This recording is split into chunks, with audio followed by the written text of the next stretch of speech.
Welcome to impact IAS academy.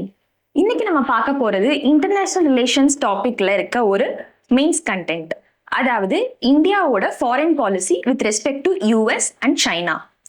The question is, India's China policy. Should India reconsider its approach towards China and uncertainty in US politics?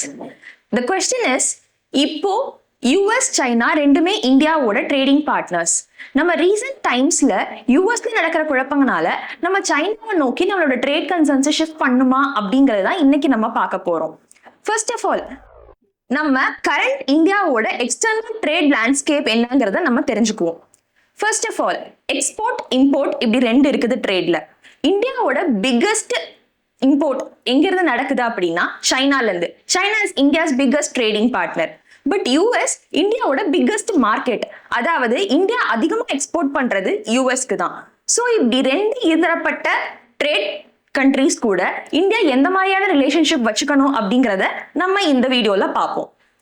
So first of all, United States trade surplus, trade deficit அப்படின்னு சொல்லிட்டு ரெண்டு concept இருக்குது. அதாவது import export ரெண்டும் ஈக்குவலா இருந்துச்சுன்னா அந்த இடத்துல trade is neutral. But export அதிகமாகவும் இம்போர்ட் கம்மியாகவும் இருந்துச்சு அப்படின்னா அது நம்ம நாட்டுக்கு தான் நல்லது. அதுதான் நம்ம ட்ரேட் சர்ப்ளஸ்ன்னு சொல்லுவோம். பட் அதே சமயம் இம்போர்ட்ஸ் அதிகமா இருந்து எக்ஸ்போர்ட்ஸ் கம்மியா இருந்துச்சு அப்படின்னா ட்ரேட் டெபிசிட்னு சொல்லுவோம். அப்படி இருக்கிறது அந்த பர்டிகுலர் கண்ட்ரிக்கு நல்லது கிடையாது. So in this sense with United States we have trade surplus, அதாவது நம்ம தான் யூஎஸ்க்கு அதிகமா எக்ஸ்போர்ட் பண்றோம். But with China we have large trade deficit, அதாவது நம்ம சைனா கிட்ட இருந்து அதிகமா இம்போர்ட் பண்றோம். And another thing is Russia. Russia கூட நமக்கு சிக்னிஃபிகன்ட் டெபிசிட் இருந்தாலும் பட் ரஷ்யா கிட்ட இருந்து நம்ம ரொம்ப வருஷமாவே க்ரூட் ஆயில் இம்போர்ட் பண்ணிட்டு தான் இருக்கோம் in a very discounted price.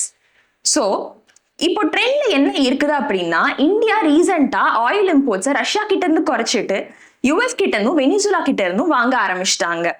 And especially இது எதனால நடந்துச்சு அப்படின்னா, US has imposed additional punitive tariffs on Indian purchases. இது கவுண்டராக்ட் பண்றதுக்காக தான் இந்தியா தன்னோட ஆயில் கன்சப்ஷனை ஷிஃப்ட் பண்ணியிருக்காங்க. ஸோ த ப்ராப்ளம் இஸ், நம்ம ஏன் யூஎஸ் மேல இருக்க டிபெண்டன்சியை குறைக்கிறோம்னு எதிர்பார்க்கிறோம்? ஃபர்ஸ்ட் ஆஃப் ஆல், ஸ்ட்ராட்டஜிக் அன்சர்டனிட்டி. அதாவது இப்ப கரண்டா நடந்துட்டு இருக்க டொனால்ட் ட்ரம்போட அட்மினிஸ்ட்ரேஷன்ல யூஎஸ் ஃபாரின் பாலிசி நாளுக்கு நாள் மாறிக்கிட்டே இருக்கு. It is a very unstable landscape. அது இந்தியாவோட ட்ரேட்க்கு நல்லது கிடையாது. And trade protectionism. ரீசன்ட் 2 இயர்ஸா இந்தியாவோட எல்லா ப்ராடக்ட்ஸ் மேலேயும் ஹை டாரிஃப்ஸ் போடப்பட்டு இருக்குது. ஏர்லியரா நம்ம ஃப்ரீ ட்ரேட் பார்ட்னரா இருந்தோம். பட் இப்போ அந்த அக்ரிமெண்ட் கேன்சல் ஆகி இருக்கிறதே ஹையஸ்ட் ட்ரேட் டாரிஃப்ஸ் நம்ம மேல போட்டாங்க. Punitive tariffs for being in contact with Russian imports, especially on the Ukraine war time. So, in the higher tariffs and trade restrictions, withdrawal of preferential trade benefits, இதெல்லாம் இந்தியாவோட trade policy மேல ஒரு பெரிய ப்ரெஷரை போட ஆரம்பிச்சது. அதை விட முக்கியமா இமிகிரேஷன் ரெஸ்ட்ரிக்ஷன்ஸ்.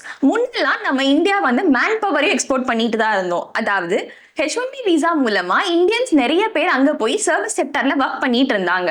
பட் ரீசெண்ட் டைம்ஸ்ல அந்த விசா ரெஸ்ட்ரிக்ஷன்ஸும் அதிகமாயிட்டதுனால இந்தியன்ஸால இப்போ உன்ன மாதிரி யூஎஸ்க்கு போக முடியறது இல்லை for work purposes. And Jio political concerns. ரீசெண்டா பாகிஸ்தான் கூட யூஎஸ் திரும்ப அவங்களோட டீல்ஸ் எல்லாம் எஸ்டாப்ளிஷ் பண்ண ஆரம்பிச்சிருக்காங்க. And being our hostile neighbour, இந்த ரிலேஷன்ஷிப் இந்தியாவோட ட்ரேட்க்கு ரொம்பவே ப்ராப்ளமேட்டிக்கா இருக்குது. ஸோ இந்த டிபெண்டன்சியை இப்ப சைனாக்கு ஷிஃப்ட் பண்ணணும் அப்படின்னு சொல்லிட்டு ஒரு டாக் வருது. அது எதனாலன்னு பார்ப்போம். இந்த டாக்கை மோஸ்ட்லி சப்போர்ட் பண்றது இந்தியாவோட இண்டஸ்ட்ரியல் லாபி. அதாவது சைனா இந்தியாவோட மேனுஃபேக்சரிங் பார்ட்னரா ரொம்பவே ஒரு பெரிய ரோல் லீட் பண்ணிட்டு வருது. அதாவது நம்ம சர்வீஸ் இண்டஸ்ட்ரியா இருக்கமே தவிர மேனுஃபேக்சரிங் செக்டருக்கு தேவையான ரா மெட்டீரியல்ஸ் அண்ட் ப்ராடக்ட்ஸ் நம்ம சைனா கிட்ட தான் இம்போர்ட் பண்றோம். Especially in telecom sector and pharmaceutical sector. அதாவது ஆக்டிவ் பார்மசியூட்டிக்கல் இன்கிரீடியன்ஸ் இது நம்ம சைனால தான் அதிகமா இம்போர்ட் பண்றோம். அண்ட் இப்போ வெஹிக்கிள்ஸ்க்கு தேவையான அந்த சிப், சிலிகான் பேட்டரிஸ் எல்லாமே சைனால தான் அதிகமா நம்ம இம்போர்ட் பண்றதுனால ஒரு டிபெண்டன்சி சிச்சுவேஷன் கிரியேட் ஆகுது. அதுதான் மேனுஃபேக்சரிங் டிபெண்டன்ஸ்னு சொல்றாங்க. ஸோ அவங்க கூட நம்ம ஒரு ட்ரேட் பார்ட்னர்ஷிப், ஒரு டீல் எஸ்டாப்ளிஷ் பண்றது மூலமா இந்த இம்போர்ட் பில்ஸ் எல்லாம் நம்ம குறைக்கலாம் அப்படிங்கிறது இந்த ஆர்குமெண்ட். அதுவும் இல்லாம காஸ்ட் காம்படிட்டிவ்னஸ். சைனா இந்தியாவோட பெரிய ட்ரேடிங் பார்ட்னர் அப்படிங்கிறதுனால இது நமக்கு ஒரு கம்படிட்டிவ் எட்ஜ் கொடுக்குது compared to other cheap labours. அதாவது வியட்நாம், லாவோஸ் இவங்கெல்லாம் விட நமக்கு பெட்டர் பொசிஷன் இருக்குது. பட் இதை எஸ்டாப்ளிஷ் பண்றது நமக்கு என்னென்ன ட்ரேடிங் கன்சர்ன்ஸ் இருக்குது அப்படின்னு நம்ம பார்த்தோம்னா, China is not just India's trading partner, it is also one of our biggest hostile neighbor. அதாவது அது நம்மளோட ஸ்ட்ராட்டஜிக் கம்பெடிட்டர், ரீஜனல் பவர் சேலஞ்சர். இப்போ இருக்க மல்டிபோலார் வேர்ல்ட்ல சைனா ஒரு யூனிபோலார் கான்செப்டோட தான் மோஸ்ட்லி லீட் பண்ணிட்டு இருக்காங்க. அண்ட் இந்தியாவோட க்ரோயிங் குளோபல் ரைஸையும் அவங்க அவ்வளவா சப்போர்ட் பண்றது கிடையாது இன் குளோபல் ஃபோரம்ஸ். ஸோ இப்படி இருக்கும்போது growing towards China in trade deals is not that much of a good option for India, and especially border disputes. Recent times there are persistent disputes among the line of actual control. நமக்கு தெரிஞ்சு டெப்சாங், சுமர், டோக்லாம் வேலி issue, Galwan வேலி issue, இது எல்லாமே இந்தியாவுக்கும் சைனாவுக்கும் இருக்க hostel ரிலேஷன்ஷிப்பை தான் குறிக்குது. நம்ம இந்த மாதிரி ப்ராப்ளம்ஸ் எல்லாம் டீல் பண்றதுக்காக தான் நம்ம நிறைய டிப்ளமேட்டிக் சாங்ஷன்ஸ் சைனா மேல போட்டோம். நிறைய சைனீஸ் ஆப் பேன் பண்ணோம்.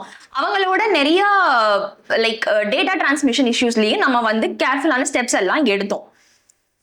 இப்படி இருக்கும்போது we got a kind of diplomatic edge over China. இப்போ இந்த ட்ரேட் டீல் மூலமா நம்ம அவங்க கிட்ட போகும்போது we lose that edge. So we should be careful in that approach. And முக்கியமா சைனா பாகிஸ்தான் ஸ்ட்ராட்டஜிக் நெக்ஸஸ், அதாவது சைனாவும் பாகிஸ்தானும் நமக்கு ஹாஸ்டலா இருந்தாலும் they have a rapport. They are trying to build an economic corridor which India finds difficult to target. அப்படி அவங்க develop பண்ணாங்கன்னா அது இந்தியாவோட ட்ரேட் டெவலப்மெண்ட்டுக்கு ரொம்பவே ப்ராப்ளமேட்டிக்கா இருக்கும். ஸோ இதையும் நம்ம டேக்கிள் பண்ணணும். முக்கியமா குளோபல் ஃபோரம்ல UNSC, அதாவது UN செக்யூரிட்டி கவுன்சில்ல ரொம்ப வருஷமாவே இந்தியா ஒரு பெர்மனன்ட் மெம்பர் ஆகிறதுக்காக ட்ரை பண்ணிட்டு இருக்குது. But among the P5 members, China is one who is trying to veto us. அதுவும் இல்லாம நியூக்ளியர் சப்ளையர் குரூப்லயும் நம்ம உள்ள போறதுக்கு it is kind of bringing a consensus problem. So இப்படி குளோபல் ஃபோரம்ஸ்ல சிச்சுவேஷன் இருக்கிறப்போ moving this trade deficit means that India is accepting its vulnerability. So இந்த மாதிரியான பொசிஷன்ல அப்ரோச் பண்ணும்போது நமக்கு ஃபியூச்சர் டிப்ளமேட்டிக் டாக்ஸ் அண்ட் ரிலேஷன்ஷிப்ஸ்லயும் ஒரு ப்ராப்ளம் வரலாம். Geopolitical dimension. China's 5 fingers of theory, not a bit. சைனாவோட 5 fingers theory அதாவது என்ன அப்படின்னா, நீங்க இந்தியா பார்டர் பாத்தீங்கன்னா தெரியும், லடாக், அது கீழே அப்படியே பக்கத்துல நேபாள், அதுக்கப்புறம் சிக்கிம், அதுக்கப்புறம் பூட்டான், அதுக்கப்புறம் அருணாச்சல் பிரதேஷ். இப்ப கூட அருணாச்சல் பிரதேஷ் தன்னோட ஒரு பார்ட்டா தான் சைனா கன்சிடர் பண்ணிட்டு வருது. It is not an established official theory of China. அவங்களோட ஒவ்வொரு மூவுமே இதை ஃபோக்கஸ் பண்ணி தான் போய்கிட்டு இருக்குது. ஸோ இது நமக்கு இடையில இருக்கிற geopolitical and military conflicts. So இதையே வச்சுட்டு எக்கனாமிக் டிமென்ஷன்ஸ்ல பார்க்கும்போது as we discuss India US trade, US தான் இந்தியாவோட லார்ஜஸ்ட் எக்ஸ்போர்ட் மார்க்கெட். நமக்கு ஆல்ரெடி ஒரு ட்ரேட் சர்ப்ளஸ் இருக்குது. அண்ட் US ஓட bilateral trade is twice the size of India's trade with Russia. அதுவும் இல்லாமல் நம்ம யூஎஸ்க்கு எக்ஸ்போர்ட் பண்றது எல்லாமே electrical machineries, iron and steel products அந்த மாதிரி தான். பட் நம்ம இம்போர்ட் பண்றது ஃபுல் ஆஃப் ஆயில், அதாவது எனர்ஜி கன்செப்ஷன். இதனால நமக்கு பெனிஃபிட்ஸ் என்ன? நம்மளோட எக்ஸ்போர்ட் க்ரோத் ஆகுது, ஒரு கம்படிட்டிவ்னஸ் இன்க்ரீஸ் ஆகுது. அதை விட முக்கியமா குளோபல் ஸ்டேஜ்ல இந்தியாவோட ருபி வேல்யூ, அதாவது against dollar, it is stabilising. It is a very important thing. அது மட்டும் இல்லாமல் நம்மளோட ட்ரேட் போர்ட்ஃபோலியோவை டிவர்சிஃபை பண்றதுக்கும் இது ரொம்ப ஹெல்ப்ஃபுல்லா இருக்குது. சைனாவோட இருக்க ட்ரேட்ல என்னென்ன ப்ராப்ளம்ஸ் அப்படி வரும் அப்படின்னா, we have huge dependency on Chinese imports, especially in telecom and AI sector ஆகட்டும், இப்போ வர EV செக்டர் ஆகட்டும். முக்கியமா இந்தியாவை தான் ஃபார்மசி ஆஃப் தி வேர்ல்டுன்னு சொல்றோம். ஸோ பட் ஃபார்மசியூட்டிக்கல் இன்கிரீடியன்ஸ்க்காக நம்மளே சைனாவை டிபெண்ட் பண்ணி தான் இருக்கோம். அப்படிங்கிறப்போ this creates a problem. So இந்த ப்ராப்ளம்ஸ் எல்லாம் நம்ம எப்படி டேக்கிள் பண்ணலாம் அப்படிங்கிறத பார்த்தா, சப்ளை செயின் ரெசிலியன்ஸ். இந்தியா இதுல ஃபோக்கஸ் பண்ணி ஒரு பர்டிகுலர் கண்ட்ரி மேல மட்டும் ஓவரா எக்ஸசிவா டிபெண்டா இருக்காம it can diversify its trade portfolios and alternate சோர்சிங்கையும் அது ரெடி பண்ணலாம். அப்படி பண்றது மூலமா எந்த ஒரு பர்டிகுலர் கண்ட்ரியோட ப்ரெஷர்னாலையும் நம்ம ட்ரேடு பாதிக்கப்படாது. அது மட்டும் இல்லாம US சைனாங்கிறதையும் தாண்டி we can go and have engagement with Europe, East Asia, Asian countries, Global South, Middle East. இவங்கெல்லாம் ஆக்டிவ் ட்ரேட் பார்ட்னர்ஸா இருக்காங்க. இன்ஃபேக்ட் UAE தான் இந்தியாவோட 3rd largest trading partner. Domestic manufacturing. நம்ம எக்ஸ்போர்ட்ஸ் அண்ட் இம்போர்ட்ஸ் நம்பியே இருக்காம we can focus on domestic manufacturing. Indian manufacturing sector is comparatively weak compared to service sector. So we can focus on telecom, defense, electronics. எதெல்லாம் நமக்கு critical இன்ஃப்ராஸ்ட்ரக்சரை தருதோ அதெல்லாம் நம்ம develop பண்ண focus பண்ணலாம். And trade deficit. Usually trade deficit in a large scale, it is not good for any particular country. And Indiaவோட trade deficit with China is like 10 folds. நம்ம import பண்றதை விட அதிகமா 10 மடங்கு அவங்க நமக்கு எக்ஸ்போர்ட் பண்றாங்க. ஸோ இதை நம்ம குறைக்க பார்க்கணும். And production linked incentive schemes இது வந்து one of the most important bottleneck for this particular issue. நம்ம மேனுஃபேக்சரிங் கேப்பபிலிட்டிஸை இன்க்ரீஸ் பண்ணி, ஃபார் எக்ஸாம்பிள் இப்போ வந்து சைனீஸ் கம்பெனிஸ் வந்து இந்தியாவுக்கு வரணும் அப்படின்னு முற்பட்டாங்கன்னா they should try and have a partnership இல்லை ஒரு agreement with local manufacturing units and then produce the stuff. இப்படி பண்ணும்போது நம்மளோட லோக்கல் ஹப்பும் டெவலப் ஆகும் அண்ட் நம்மளோட எக்ஸ்போர்ட் பிஸ்னஸும் பாதிக்கப்படாது. அது மட்டும் இல்லாம in military or global scenario we have to try and strengthen our border infrastructure. இந்த பார்டர் கான்ஃபிளிக்ஸை வச்சுட்டு வெறும் ட்ரேட் மூலமாகவும் டாக்ஸ் மூலமாகவும் மட்டும் ரெண்டு கண்ட்ரிக்கு இருக்க ப்ராப்ளம்ஸை சால்வ் பண்ண முடியாது. So we need to strengthen the infrastructure and improve connectivity. சைனாவோட ஸ்ட்ரிங் ஆஃப் பேர்ல்ஸ் தியரிக்கு அட்டாக் பண்ற மாதிரி தான் இந்தியாவோட நெக்லஸ் தியரி இருக்கு, டைமண்ட் நெக்லஸ் தியரி. So, இந்த மாதிரி we have to come up with new strategies and military techniques to counter attack. அதுதான் இங்க வந்து enhanced diplomatic engagement and credible military deterrence னு சொல்ல வரும். ஸோ இந்தியாவோட சைனீஸ் பாலிசி எப்படி இருக்கணும்னா ஒரு ஸ்ட்ராட்டஜிக் ரியலிசமா இருக்கணுமே தவிர it should not be blind optimism. And the question is நம்ம யூஎஸ் பக்கம் ஷிஃப்ட் ஆகணுமா இல்லை சைனா பக்கம் ஷிஃப்ட் ஆகணுமான்னு சொல்லாம we can avoid shifting and keep going in a straight path.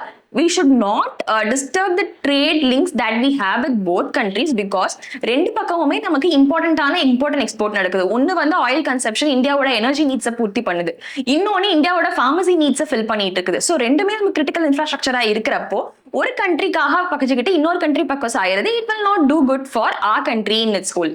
So கன்க்ளூசிவா இப்போ என்ன சொல்ல வரோம் அப்படின்னா, while economic engagement with China is necessary due to supply chain interdependence, it must not come at the cost of national security or strategic autonomy.